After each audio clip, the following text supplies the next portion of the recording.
Cette année, en 2018, cela va faire 10 ans que je collabore avec Zakhar Prilepine. C'est quand même beaucoup 10 ans. J'ai commencé, le premier ouvrage que j'ai traduit s'appelait Pathologie. C'est le roman qu'il a fait connaître en France, qu'il a rendu célèbre.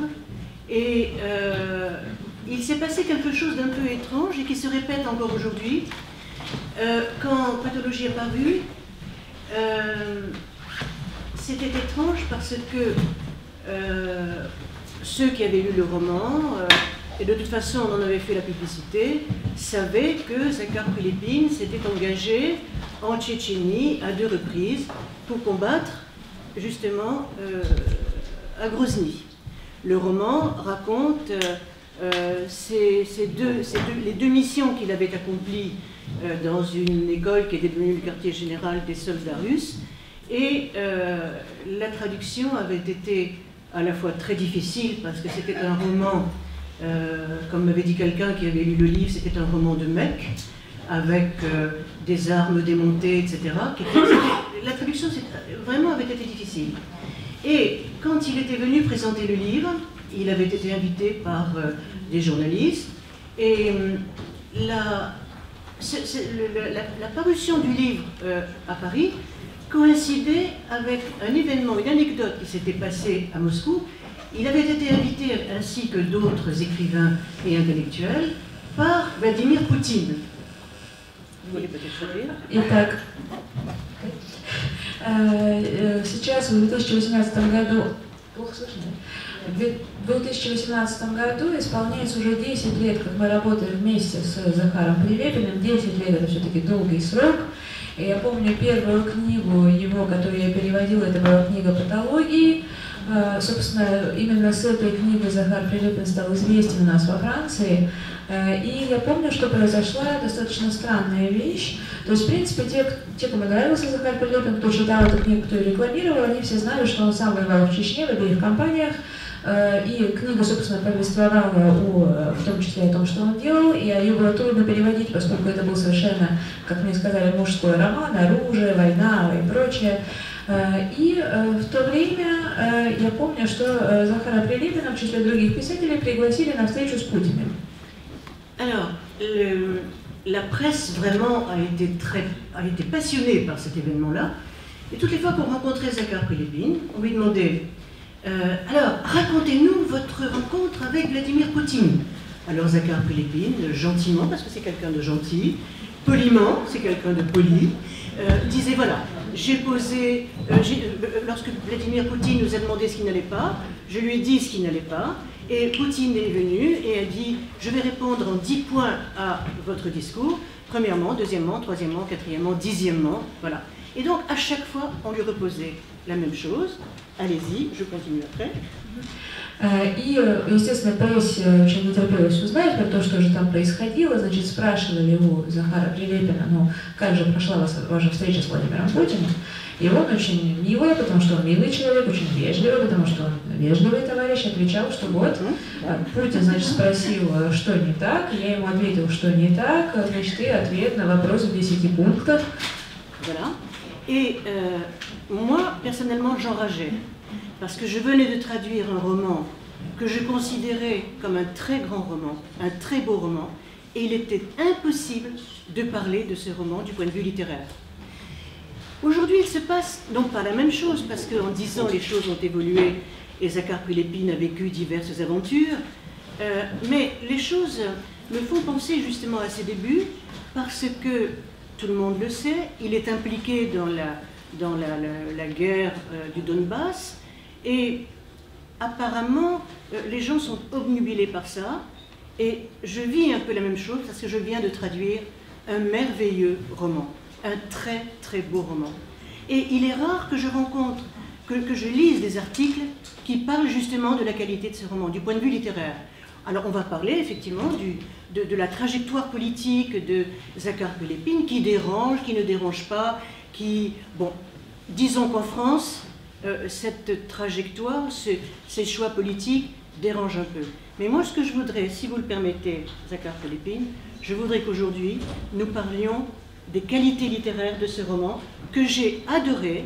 Je me souviens que je l'ai lu quand on me l'a donné. Je l'ai lu en russe, il était sous mon lit, et j'ai mis une semaine à le lire, tellement je ne pouvais pas m'en détacher. И вот я тогда, мне это ужасно раздражало, потому что я только что перевела отличную книгу, великую книгу, и о ней было невозможно говорить, потому что всех интересовало другое. И вот то, что происходит сейчас, оно мне напоминает то, что происходило тогда. Не то чтобы то же самое, потому что и жизнь меняется, и, так скажем, траектории Захара Прилепина меняются, но мне это напоминает в том смысле, что вот сейчас во Франции знают, что Захар Прилепин принимал участие в войне на Донбассе, и все пишут об этом. Кому-то это нравится, кому-то это не нравится, во Франции это больше не нравится, чем нравится, но тем не менее невозможно поговорить о литературном качестве книги. И вот сегодня я бы хотела, чтобы мы поговорили именно о книге, о ее литературных достоинствах, которых в ней много. Я эту книгу прочитала за неделю, она у меня лежала под кроватью, я не могла от нее оторваться. D'ailleurs, je ne suis pas la seule parce que quand je regarde les blogueurs, les blogueuses qui parlent en Russie de l'impression qu'ils ou qu'elles ont eue à la lecture de ce livre, je retrouve absolument les mêmes impressions. Je vais terminer cette entrée en matière et ensuite on laissera je vais poser quelques questions. Ah oui, d'abord, est-ce qu'il est d'accord pour qu'on parle du point de vue littéraire, qu'on parle de son livre du point de vue littéraire? Конечно, Жаль. Конечно. Спасибо, Захар. Я же вежливый человек.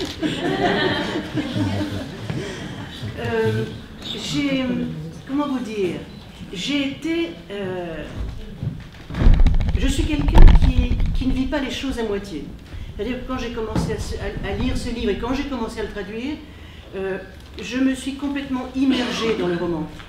Et il m'a fait penser à certains moments.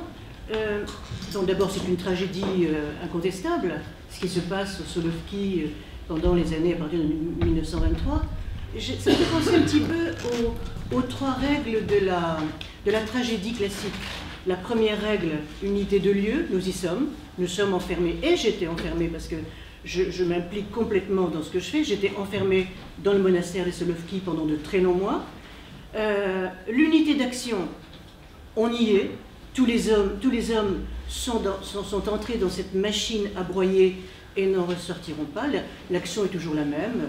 Ces hommes vont aller ramasser les grumes, c'est-à-dire les troncs d'arbres dans je ne sais plus quel fleuve.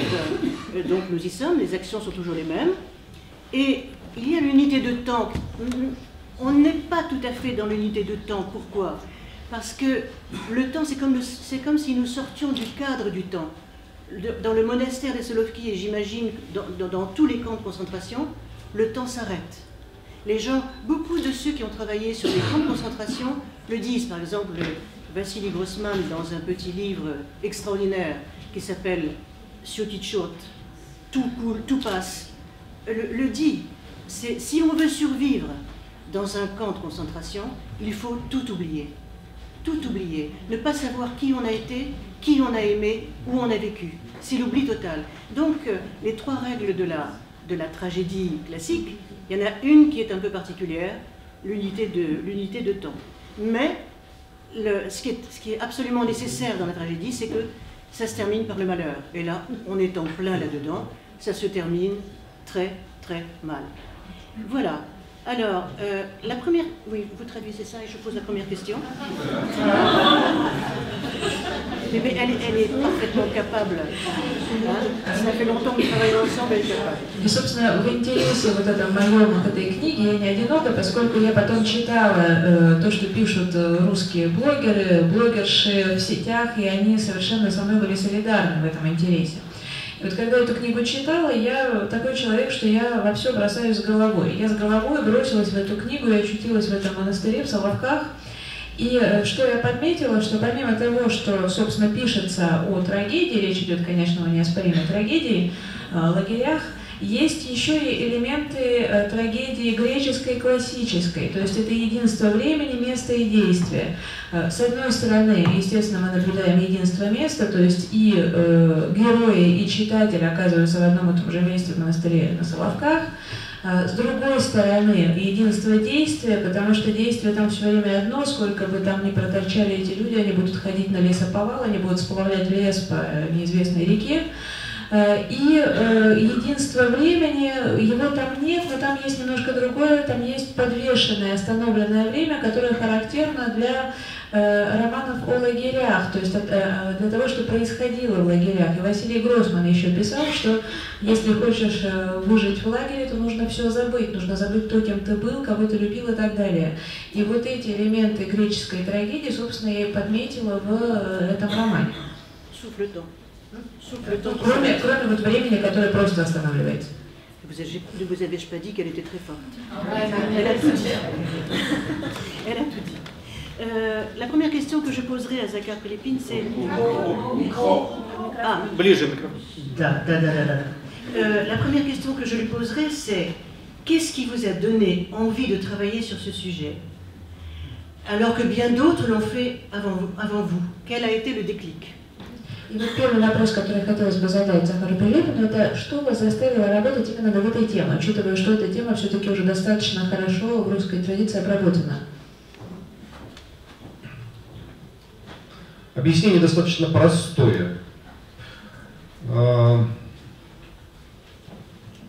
Соревноваться с Варламом Шаламовым, с Домбровским, с Анатолием Рыбаковым и Солженицыным совершенно невозможно. Но у меня была одна совершенно очевидная фора, потому что я мог работать с документами, я мог работать с архивами, я мог читать всю внутреннюю документацию лагеря. То есть понятно, что трагедия, она так или иначе коснулась всех, кто к этому причастен. Тех людей, которые там сидели и страдали, и тех людей, которые их охраняли и осуществляли насилие. Это тоже трагедия, как у Психах Пастернака, мученики догмата, вы тоже жертвы века. Donc, le déclic était, enfin, la motivation était assez simple. Bien sûr que je ne peux pas faire concurrence à Varlam Shalamov, à Rybakov, à Dombrowski, à Solzhenitsyn, ceux qui ont écrit les camps, mais j'ai quand même un avantage sérieux sur eux, c'est le fait que moi je peux avoir accès à la documentation, je peux avoir accès aux archives, je peux avoir toutes les documentations, tous les papiers du camp devant mes yeux. Et c'est une tragédie qui concerne tout le monde, qui concerne aussi bien ceux qui ont été internés, qui ont souffert, les victimes, mais aussi ceux qui ont gardé les victimes, ceux qui faisaient les violences sur eux, comme disait Pasternak, les martyrs. Donc, мученики догмы, мученики идеи. Les martyrs de la dogme, les martyrs de l'idée sont aussi des victimes. И вот на эти мысли меня навели историки, женщины, которые работали на Соловках, и они стали рассказывать вот о тех вещах, которые описаны, скажем, у Дмитрия Лихачева в его воспоминаниях, у тех людей, которым удалось сбежать из лагеря, и они писали мемуары уже на Западе. И там, в силу объективных причин, есть очень много разнообразных ошибок, иногда просто там чудовищных, потому что человек, сидящий в лагере, он, естественно, не знает всех обстоятельств, он что-то видел, что-то ему пересказали, что-то он не так услышал, и в итоге, конечно, бытует огромное количество ошибок, связанных с Соловками, в том числе, кстати, у Солженицына в архипелаге ГУЛАГе тоже очень много фактических ошибок. Et ce qui m'a donc justement orienté vers cette idée, c'était ce que disaient les femmes historiennes qui travaillaient à Solovki. Ils disaient que dans l'écriture de camp, que faisait par exemple Dmitri Likhachev, que faisaient les gens qui avaient réussi à s'évader des camps et qui publiaient leurs mémoires aux États-Unis, ils faisaient donc des erreurs, certains en faisaient d'énormes, certains en faisaient beaucoup, parce que la personne internée dans un camp, elle ne sait pas ce qui se passe autour, elle ne connaît pas toutes les circonstances. Il y a des choses qu'elle voit, il y a des choses qu'elle entend, il y a des choses qu'elle entend de travers, et finalement, donc, ces mémoires, cette écriture est parsemée d'erreurs, y compris chez Solzhenitsyn. В конечном итоге надо понимать, что никто, по большому счету, не застрахован был от того, чтобы попасть так или иначе на Соловки и в качестве заключенного, но и в качестве администрации, так или иначе. Я поясню, что я имею в виду. Скажем, серьезное количество литераторов в России, которых мы знаем и любим, и переводят во Франции, это и Бабель, и Багрицкий, и Ильф, и Петров, они работали так или иначе, либо служили в Красной армии, либо работали в милиции. Судьба их могла сложиться так, что они могли угодить вот тут и на Соловки тоже, да, в качестве людей, которые охраняют этих заключенных. Да. И вот это разделение, что вот здесь вот у нас будут палачи, а вот здесь у нас будут жертвы, оно в этом смысле начинает каким-то образом смещаться, потому что очень многие люди из лагеря потом попадали в лагерную администрацию, а те, кто были в лагерной администрации, попадали в лагерь. И вот это вот фантасмагорическое смещение и движение вот этих людей, оно меня, конечно, завораживало. Il faut dire qu'en Russie, tout le monde, n'importe qui, pouvait se retrouver à l'époque, soit donc, dans le camp de Solovki, soit en tant qu'interné, soit en tant que gardien de camp. C'est-à-dire que si on regarde les écrivains qu'on aime en France, qu'on traduit en France, Babel, Bagridsky, Ilf et Petrov, ils faisaient partie à un moment ou à un autre de l'armée rouge et ils pouvaient, donc par un ordre, être envoyés à Solovki. Et il faut dire aussi qu'à l'époque, beaucoup d'internés dans le camp devenaient avec le temps partie de l'administration, donc la partie de l'administration du camp, tandis que ceux qui avaient administré le camp pouvaient se retrouver dedans. Et c'est ce mouvement fantasmagorique qui m'a bien sûr passionnée. Je voudrais poser une autre question.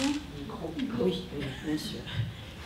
Comment avez-vous conçu, élaboré les personnages principaux? Артем, Галя и Ихманис. Ну вот еще один вопрос, это как вы, собственно, задумали, разработали главных героев, то есть Артема, Галю и Ихманиса? J'ai pas fini. Не конец вопроса. Est-ce qu'il y en a un dont vous pourriez dire, comme par exemple Flaubert à propos de Madame Bovary, cette phrase hyper connue et moult fois répétée, Madame Bovary c'est moi. Est-ce que vous pouvez dire quelque chose de semblable à propos de l'un des personnages? Je pense bien sûr, je pense surtout à Артем et Ихманис. Voilà. Ну вот, можете ли вы сказать о ком-нибудь из персонажей, как Флабер когда-то говорила Мадам Бовари, всем известная фраза, что Мадам Бовари это я, да? Можете ли вы такое сказать про кого-нибудь из ваших, имея в виду прежде всего, конечно, Артема и Ихманиса? Почему не Галю? Почему? Pourquoi pas Галя? Pourquoi pas Галя? Pourquoi pas Галя? Нет, меня там нет. Non, je ne suis pas là. Я не знаю ничего о механике писательского труда, и мне сложно об этом говорить. И даже стыдно об этом говорить, потому что я ничего не разрабатывал, оно само выросло. Je ne sais rien sur donc, la mécanique de l'œuvre de l'écrivain et je ne peux pas en parler, j'ai même honte d'en parler parce que franchement je n'ai rien élaboré, ça a poussé tout seul. Я понимал, что это огромная тема, и мне просто предложили написать небольшой текст о Соловках, чтобы, возможно, сделать об этом художественный фильм. И я так боялся этой темы, что подумал, что я напишу небольшой рассказ, а режиссер пусть делает все, что хочет, меня это не волнует. Je comprenais qu'il s'agissait d'un thème extrêmement large et j'ai consenti à écrire un petit texte pour qu'à la base de ce texte on fasse un film de fiction. Et comme j'avais peur de ce thème de Solovki, je me suis dit, bon, je fais une petite nouvelle et puis c'est le réalisateur qui se débrouille. Вот, но даже чтобы написать небольшой рассказ, я купил себе 300 или 400 томов мемуаров о Соловках, заказал себе архивы и 1,5 года только читал. Вот читал, пока у меня не закипела голова. Mais même pour faire cette petite nouvelle, j'ai dû acheter 300 ou 400 tomes de mémoire sur les Solovki. Donc j'ai écrit aux archives pour demander comment on voit les archives. Et pendant 1 an et demi, je n'ai lu que cela jusqu'à ce que ma tête commence à bouillir. Большинство героев там имеет реальных прототипов, и я в какой-то момент понял, что я единственный свидетель их судеб. Никто о них до меня не писал и не говорил, а я встречал это имя в одном документе, в другом, в третьем, потом находил фотографии этого человека, потом его письмо к матери, потом справку о том, что его выпустили и его расстреляли. И я понимал, что никто, кроме них, даже их родственники не знают их судьбу, а я знаю. И вот, наверное, так создавалась механика. Et alors, donc, la majorité de mes personnages a des prototypes réels, et je me suis rendu compte à un moment que j'étais le seul témoin de leur existence, parce qu'avant moi, personne n'avait écrit sur eux, personne n'avait parlé d'eux, et moi, je rencontrais le même nom et prénom dans plusieurs documents, puis je finissais par trouver une photo, je trouvais une lettre de ce prisonnier à sa mère, et puis je trouvais soit son attestation de sortie, soit donc la notice de son exécution, voilà, et c'est comme ça, donc c'est là que je commençais à y penser. Вот там есть такой персонаж, вот коль назвали эту фамилию, Федор Эйхманс, он начальник лагеря, и это страшный человек и жестокий человек, но человек с такой фактурой, которая заставляет заставила следить за его судьбой и внимательно разглядывать его фотографии, которые я себе повесил на стену. Я все время смотрел на его лицо, пытаясь понять его мотивации. Et donc il y a ce personnage du chef du camp, Eichmann, c'est une figure qui fait peur, c'est quelqu'un de très effrayant, mais en même temps c'est quelqu'un qui a beaucoup, beaucoup de texture en lui, ce qui fait réfléchir à lui, à ses motivations. Moi j'ai accroché ces photos chez moi, j'ai regardé dans son visage en essayant de déterminer, de comprendre cette personne. Можно я расскажу небольшую историю про это? Да? Est-ce que vous me permettez de conter une petite histoire? Ну, чтобы было понятно, это совсем молодой был человек к тому времени. Он, если мне не изменяет память, сейчас забыл, в 1997 году он родился, то есть он попал на Первую мировую войну, был там разведчиком, он вообще из крестьянского рода, он из Латвии, наполовину латыш, наполовину русский, совершенно простой человек, попал на Первую мировую войну, воевал, был разведчиком, был ранен и в госпитале встретил революцию.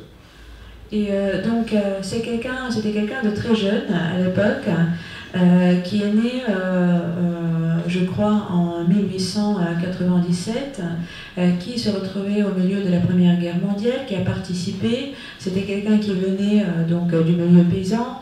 Il a été éclaireur pendant la Première Guerre mondiale, il a été blessé et la révolution s'est produite quand il était à l'hôpital. Ну, собственно, он имел два высших образования, как ни странно, к 1917 году. Одно сдал экстерном, а другое отучился. Et tout étrange que ça puisse paraître, il avait quand même 2 diplômes supérieurs en 1917. L'un diplôme qu'il a fait en externat et l'autre pour lequel il avait fait de vraies études. Вот, и как многие латыши, эстонцы, он восторженно встретил революцию и принял ее, и пошел к большевикам и попал в чрезвычайную комиссию. Il était à moitié letton, et comme tous les lettons, comme beaucoup de lettons et d'estoniens de l'époque, il avait accueilli la révolution avec plaisir, et il est allé combattre pour la révolution, et il s'est retrouvé dans le comité extraordinaire, c'est-à-dire le ЧК.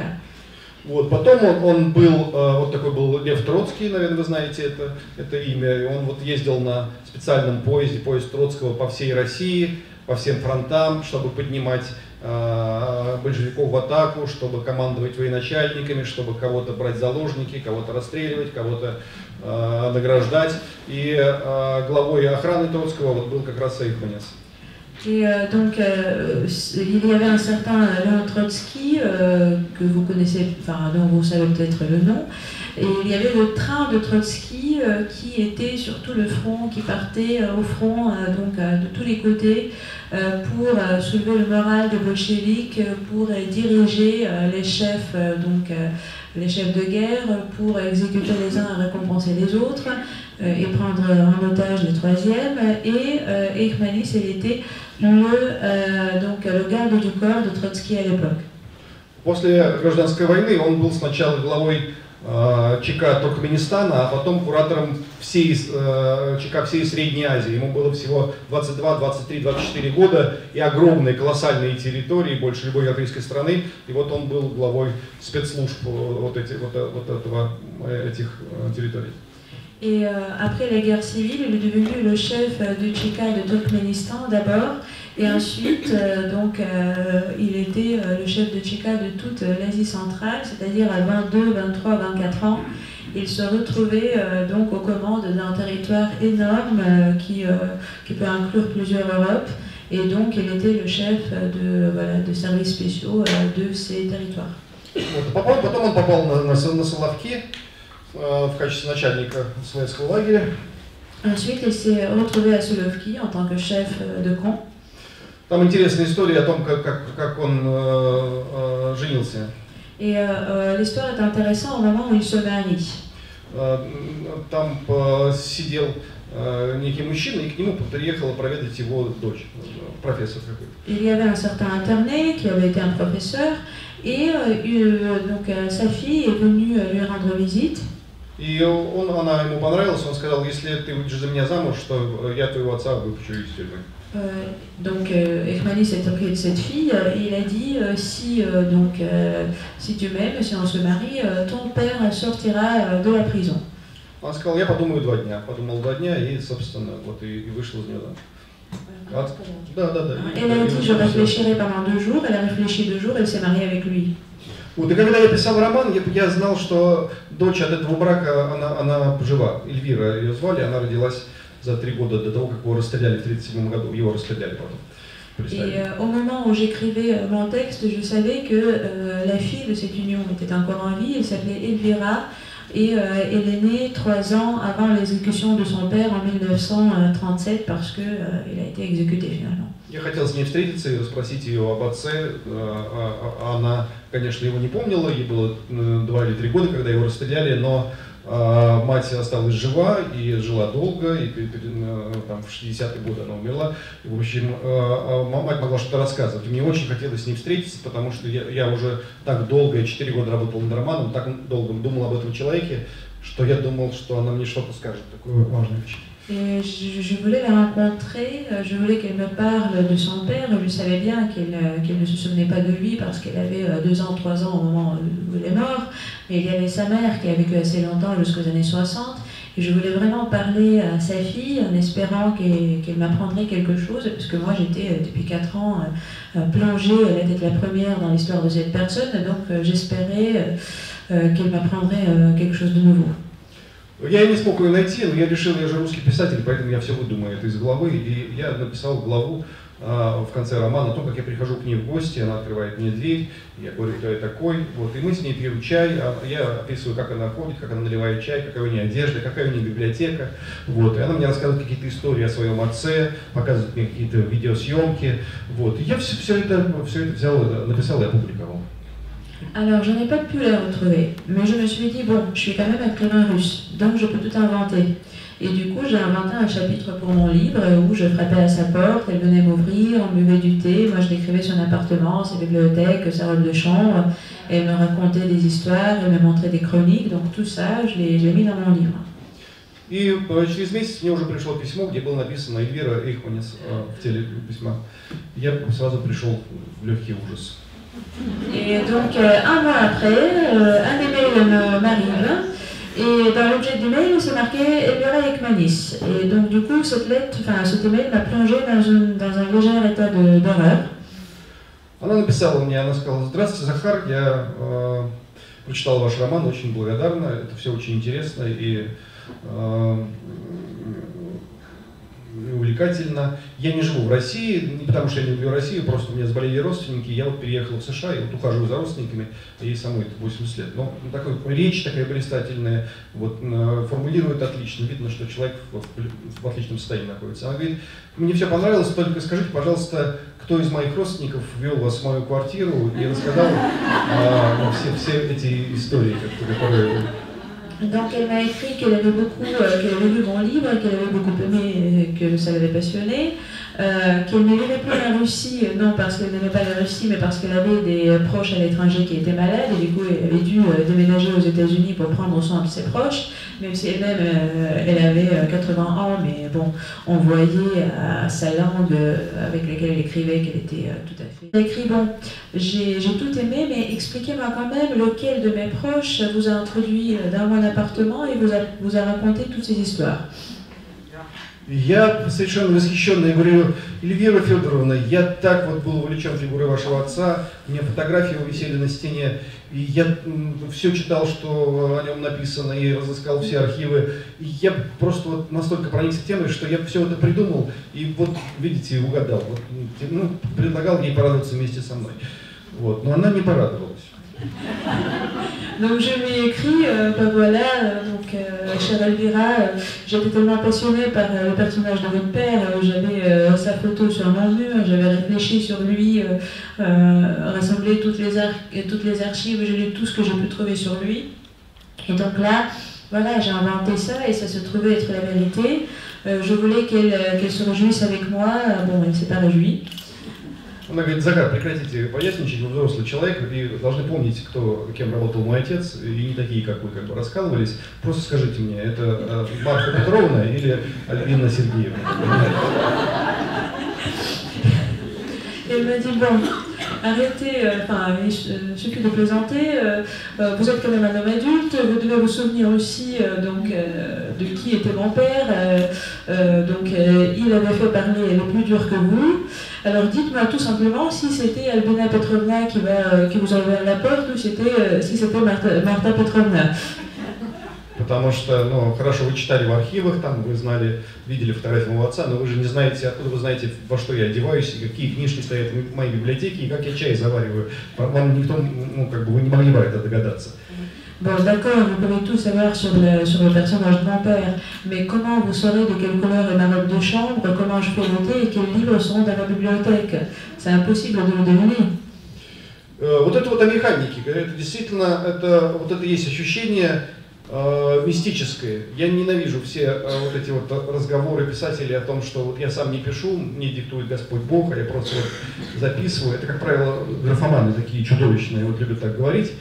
Вот, и что они записывают все за Богом. Я вот ничего ни за кем не записываю, только сам за собой, но в данном случае я точно чувствовал, что вот эти люди, умершие, павшие, хорошие и плохие, они каким-то образом присутствуют и влияют на все происходящее. Et donc c'est ça justement que je voulais dire en parlant de cette mécanique de l'écriture. Il y a un côté mystique. Moi je suis le premier à être irrité par les écrivains qui disent que soi-disant ils n'écrivent rien, c'est Seigneur Dieu qui écrit à travers eux. En général ce sont les gens qui souffrent de la graphomanie qui disent qu'ils prennent de notes derrière Dieu. Alors moi je prends de notes sur personne, sauf sur moi-même, mais je suis quand même, je dois avouer que pendant l'écriture de ce livre, ces gens, ces personnages morts, bons ou méchants, ils étaient d'une certaine manière présents lors de l'écriture. Я помню, что когда я писал эту книгу, я каждый вечер не знал, что мне дальше делать, что дальше должно происходить, как должны вести себя герои. И я ложился спать, всегда очень спокойно ложился спать и думал, что как-нибудь все разрешится. И мне не раз и не два, может быть 25 раз или 30, я засыпал, и мне во сне вдруг, как вспышка, приходил какой-то кадр из следующий, не из головы, а вот из того, как оно было на самом деле. И я просыпался и скорее подтягивал компьютер и записывал 3-4 слова, чтобы утром это не забыть. И утром просыпался уже на все готовое, потому что раз и начинал дальше писать. Это со мной такого не было никогда, и вообще я нормальный в остальной жизни. Alors, il m'est arrivé plusieurs fois, quand je travaillais sur ce livre, de ne pas savoir le soir comment l'action allait se développer, ce que mes personnages allaient faire ensuite, ce qui allait se passer. Et je me couchais tranquille en me disant que bon, de toute façon, ça va s'arranger d'une façon ou d'une autre. Et plusieurs fois, 25 ou 30 fois, quand je me couchais, quand je m'endormais, dans mon sommeil, j'avais des flashs, des épisodes, non pas de mon chapitre suivant, mais de la réalité de ce qui s'était passé réellement. Et donc, presque sans me réveiller, je prenais mon ordinateur, je tapais 3 ou 4 mots pour ne pas oublier ça le matin, et le matin, donc, je continuais à écrire. Ça ne m'était jamais produit auparavant, et en général, je suis normale. Я еще раз повторю, что вот те люди, те персонажи, которых я нашел в архивах, которых я нашел фотографии, которых я нашел выписки об их расстреле или там о чем угодно, письма их, вот это вот ощущение, что эти люди, они каким-то образом требуют, что давай я появлюсь еще в следующей главе. Ну вот я у тебя был, Захар, там, ну, эпизод совсем, давай еще немножко. И из-за этого роман становился все больше и больше, и когда я написал уже 2 тома, я понял, что я могу вообще не останавливаться, потому что вот его сначала эту тему тащишь в огромную гору, а потом она как бы доходит до вершины горы и начинает катиться сама дальше. И можно было уже никогда не прекращать, потому что я подружился со всеми этими тенями, со всеми персонажами, и они помогали мне. Et ces ombres, enfin ces gens, ces personnages dont je retrouvais les mentions des noms, je retrouvais les photos, les lettres, les notices d'exécution, c'était comme s'ils m'avaient demandé d'être présent dans les chapitres suivants. Ils me disaient, bon Zachar, tu m'as fait figurer dans un tout petit épisode, vas-y, donne-moi un autre, plus grand. Et je continue à écrire, et c'est comme ça que le livre grandissait. Et quand j'ai dépassé 2 volumes, là je me suis dit que je pouvais continuer à écrire infiniment. C'était comme si j'avais poussé d'abord le livre dans la montagne et ensuite j'ai atteint le sommet, un certain niveau, et ensuite ça a commencé à descendre tout seul, et je crois que j'aurais pu continuer infiniment avec tous ces ombres, tous ces fantômes qui m'entouraient. Alors je voudrais ajouter quelque chose. À tout ce que Zachar Prelipin nous a raconté de passionnant sur la jeunesse des personnages, je me disais c'est comme si on écoutait, on entendait un historien qui relatait tous les événements qui ont eu lieu à cette époque-là.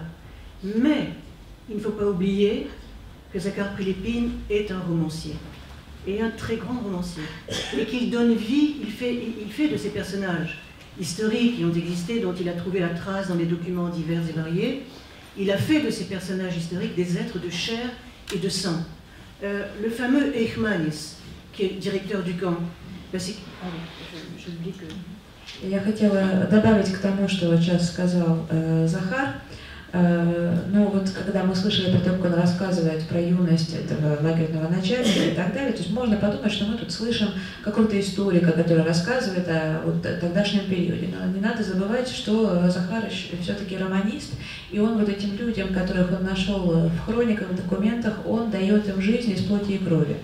Il fait de Eichmann justement quelqu'un d'extrêmement, de fascinant, d'extrêmement attirant. Il en fait le portrait physique, c'est quelqu'un qui est beau, très beau, qui a un cou puissant, qui a une belle tête, qui s'habille toujours en civil, qui a une allure folle. Donc, si vous voulez, l'autre personnage, Artyom, est attiré par Eichmannis. Galia, le personnage féminin, elle est amoureuse folle de Eichmannis, même si elle va vivre une histoire d'amour avec Artyom, elle est amoureuse avant tout de ce personnage Eichmannis qui vraiment sort de l'ordinaire. Donc c'est un... Moi j'ai lu ça, je ne suis pas historienne, je suis traductrice certes, mais avant tout lectrice. Et j'ai été fascinée par la puissance de ces personnages. Il y a un autre personnage, Artyom. И вот из этого персонажа, Eichmannis, он его пишет очень, так скажем, притягательным, очень захватывающим. Это даже с внешней точки зрения, это красивый человек, человек притягательный, с, так скажем, с мощной фигурой, который ходит в штатском, у которого красивая походка. И, собственно, как Артем, главный герой, так скажем, его притягивает эта персона, и также Галя, героиня, дико в него влюблена, пусть даже у нее будет там интрига, так скажем, с Артемом. Вот. И я сама, когда читала, я все-таки не историк, я прежде всего переводчик и читатель, я когда читала, меня поражала сама сила этих персонажей. Et je pense que ce qui m'a attiré moi dans ce roman, c'est les qualités de romancier. Par exemple, le personnage d'Artyom, qui est au début du roman, c'est une espèce de Candide de Voltaire qui est du vif argent, qui est joyeux de vivre. Un rien le rend joyeux. Il a une sensualité débordante. Et cette sensualité, chose étrange, s'exprime souvent à travers la nourriture. И что мне еще понравилось, это, скажем, непредвзятость романиста. Возьмем этого Артема, то есть мы его, когда видим в начале романа, это такой вольтеровский кандид, ему достаточно каких-то мелочи, чтобы его обрадовать, очень чувственный персонаж, и чувственность его проявляется очень сильно в еде. Si vous le permettez, je vais vous lire un petit passage. Vous voulez bien? Маленький отрывок, если можно, прочитаем. Qui vous montrera justement la qualité d'écriture de Захар Прилепин, qu'on a tendance à oublier là, en parlant d'histoire, etc. Чтобы вам продемонстрировать все-таки качество письма самого, так скажем, Захара Прилепина, которое мы забываем об этом письме, когда говорим об истории, опять же. Artyom a pu dormir 1 heure en revenant des travaux. En 1 heure, il parvint à rêver d'un œuf dur. Un œuf, tout ce qu'il avait de plus ordinaire. Son jaune brillait de l'intérieur, comme s'il était rempli d'or. C'était chaud, c'était tendre. Artyom l'effleura pieusement de ses doigts, et ses doigts se réchauffèrent. Il le cassa avec précaution. Le blanc se coupa en 2. Dans l'une des 2 moitiés reposait le jaune, impudemment nu, excitant, comme animé de pulsations. On aurait pu dire, avant de l'avoir goûté, qu'il était inexplicablement doux et moelleux, jusqu'à en donner le vertige. De quelque part dans son rêve apparut du gros sel, et Artyom sala l'œuf, en voyant parfaitement tomber chaque grain, et le jaune devenir argenté, de l'or plein de douceur dans de l'argent. Voilà, ça c'est l'épisode de l'œuf, mais je suis dure, hein, j'obéis difficilement. Ça c'est l'épisode de l'œuf. Effectivement, le jaune est excitant, mais il y a une autre nourriture qui le met dans tous ses états, et là le message est carrément clair, c'est le hareng. Il est avec Eichmannis. Alors ça aussi, Eichmannis l'a invité.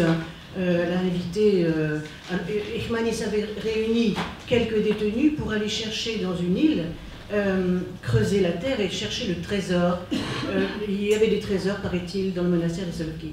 Et le soir, Eichmannis dîne avec Artyom, avec un moine et avec le gardien du camp. Et sur une assiette, il y a du hareng.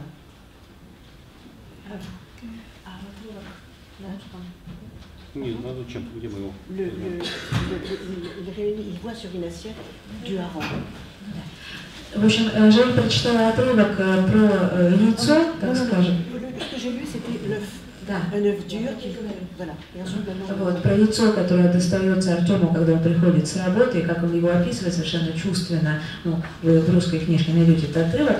И другой эпизод, то есть другой, так скажем, предмет, которому Артем уделяет много мыслей и чувств, это селедка, когда он приходит, он обедает с начальником лагеря каким-то образом, и у него на тарелке лежит селедка. Voilà. Alors le hareng, Artyom dit, Artyom heureusement avait déjà mangé la moitié du pirajok. Il s'était assis à regarder tantôt la bouteille, encore à moitié pleine, tantôt le hareng, que personne ne touchait. Il était excitant, physiquement excitant, et réveillait en lui ce qu'il avait de plus profondément viril. Alors, c'est vrai que Захар Прилепин, par certains détails, donne de la chair et du sang à ses personnages. Et moi, bien entendu, c'est ça qui me passionne. C'est cette qualité romanesque très très forte. Qualité de donner vie à ces personnages. И вот он описывает эту селедку, и он пишет, что селедка выглядела возбуждающе, и в нем пробуждало самое, так скажем, глубоко мужественное, что было в нем похоронено. Ну, я не цитирую, естественно. И вот такими маленькими деталями Захар Прилепин оживляет своих персонажей, наделяет их плотью и кровью, и именно это меня больше всего в нем впечатляет, вот как читателя и переводчика. À propos d'Artyom, qui est un personnage vraiment étonnant, et c'est vrai que ce personnage, quand j'ai lu le roman, j'ai été fascinée par lui, parce que c'est encore une fois, c'est du vif argent. Il saute, il bondit, il a le coup de poing facile, parce qu'en fait, ce qu'il ne faut pas oublier, c'est que dans ce camp de concentration, où les les détenus vivent dans Artyom, par exemple, l'ancien réfectoire. Ce qu'il y avait de terrible, c'est qu'il y avait toutes sortes de populations dans ces salles communes. Il y avait les truands, il y avait les voleurs, il y avait tous les membres de l'intelligentsia, il y avait des popes, et tout cela était mélangé. Et Artyom, qui vient quand même d'un milieu assez évolué, je ne sais pas, petite noblesse peut-être, donc, et qui a le sang vif, a en revanche le coup de poing facile.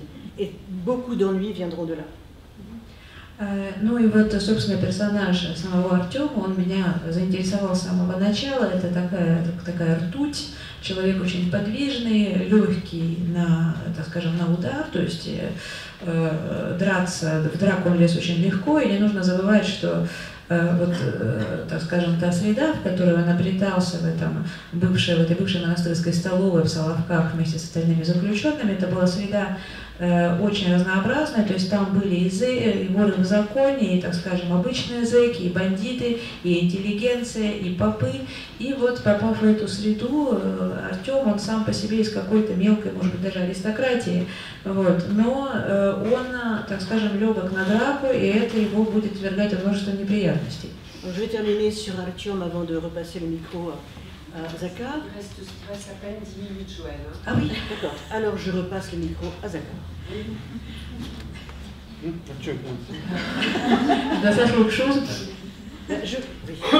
Спасибо большое, Жаль, тебе за то, что ты эту огромную книгу перевела. Я даже, когда пишешь про это, не думаешь, когда перечитываешь, приходишь в ужас, что приходится переводить переводчику. Во-первых, она твой самый главный психолог, потому что она первая знает все, что у тебя, уже тем более как очень внимательный человек.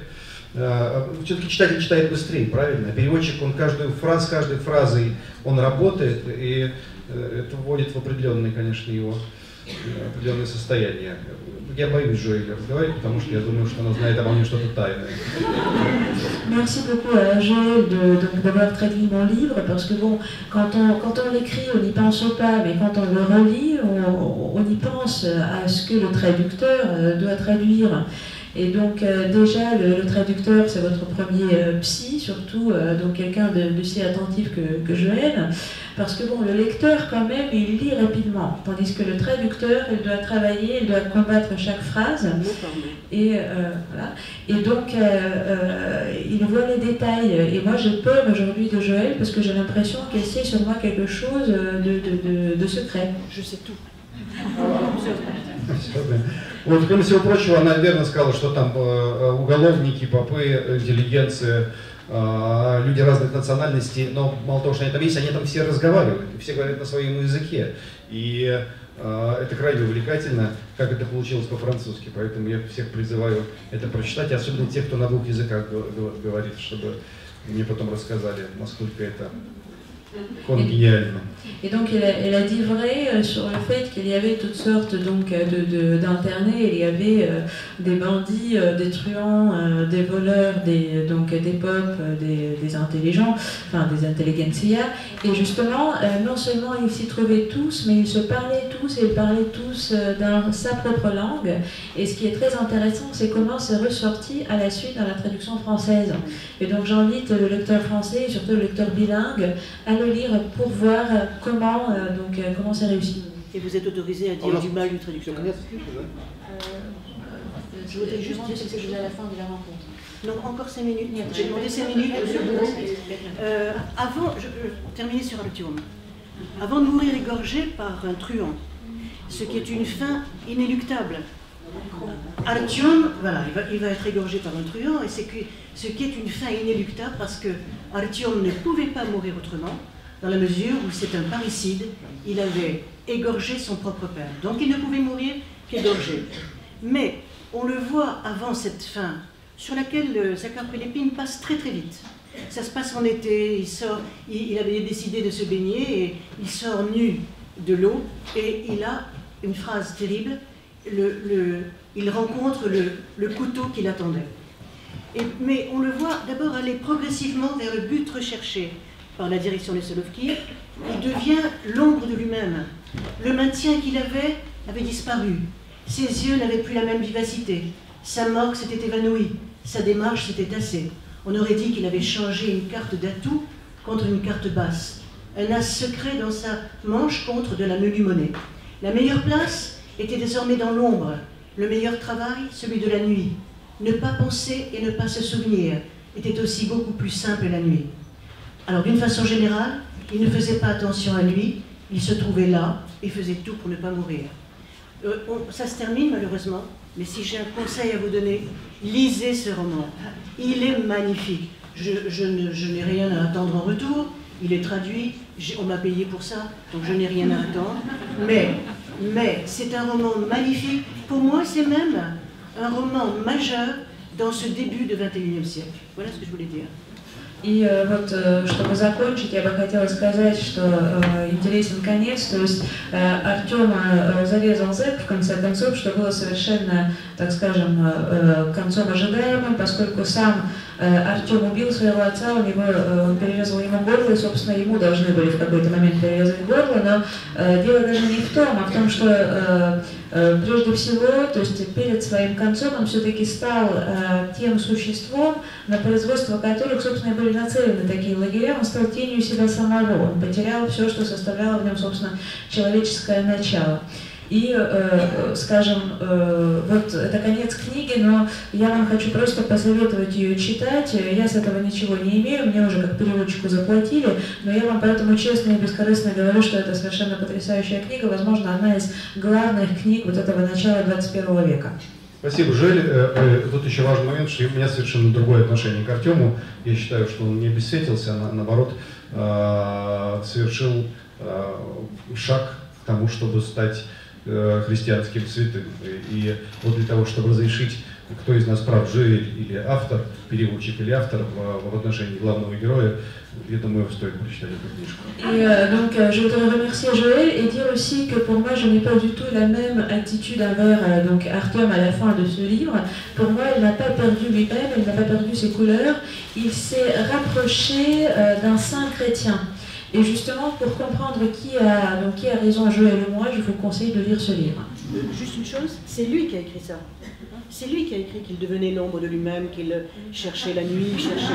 C'est pas moi, это сами написали, вот то, что вы цитируешь там статьи или самого себя и так далее. Это вы. Я ввожу читателя в заблуждение, конечно. J'induis le lecteur en erreur. Вот, и Жель уже получила деньги, я тоже, но я еще получаю роялти, поэтому...